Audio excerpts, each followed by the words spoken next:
हम लोग तो संसार में आए, कोई 50 साल के लिए आया, कोई 60 साल के लिए, कोई 70 साल के लिए, कोई 100 साल के लिए, लेकिन हमसे पहले जो आए थे उन्होंने भी तो भगवान को पूजा। हमारे बाद में जो आएंगे वो भी तो भगवान को ही मानेंगे। हम असत्य हैं पर सत्य वही है।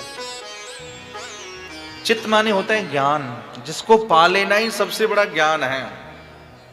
और आनंद, वेद कहता है आनंदम ब्रह्मेति व्यजानात्। वो ब्रह्म क्या है? आनंद स्वरूप है। इसलिए हम नंद महोत्सव जब मनाते हैं चौथे दिन कथा में, तो नंद के आनंद भयो जय कन्हैया लाल की। हाथी दीने, घोड़ा दीने और दीनी पाल की। ये कोई नहीं कहता नंद के लाला भयो, सब यही कहते हैं नंद के आनंद भयो। इसलिए वो आनंद स्वरूप है, वो रस स्वरूप है। अच्छा जी, हैं तो बड़े रस स्वरूप, आनंद स्वरूप हैं, लेकिन उनका स्वभाव कैसा है? ठाकुर जी का स्वभाव कैसा है? हाँ, सच्ची बात आप समझिएगा, जिसने कभी भी ठाकुर जी के स्वभाव को समझ लिया तो उसका भजन छोड़ करके किसी वस्तु में मन नहीं लगता।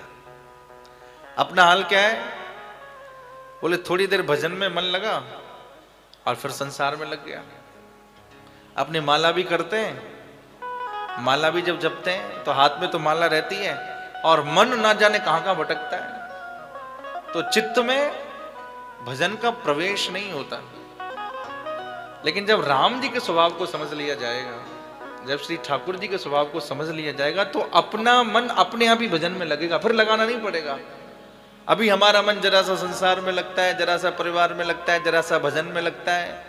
मंगलवार है तो लोग हनुमान जी के पास भागते हैं, सोमवार है तो लोग महादेव जी के पास भागते हैं, बुधवार है तो गणेश जी के पास भागते हैं, शुक्रवार है तो संतोषी माता के पास, शनिवार आया तो शनिदेव के पास। भक्ति अभी उथल पुथल है, उसमें स्थायित्व तो नहीं है, उसमें जो भाव होना चाहिए वो नहीं है। पर जब प्रभु के चरणों में प्रेम हो जाएगा तो भजन छोड़ करके किसी वस्तु में मन ही नहीं लगेगा। इसलिए गोस्वामी जी ने मानस में लिखा है, उमा राम स्वभाव जिहि जाना, ताहि भजन तजे भावना। जिसने राम जी के स्वभाव को समझ लिया, कन्हैया के स्वभाव को समझ लिया, उसका मन भजन छोड़ करके किसी वस्तु में लगता ही नहीं।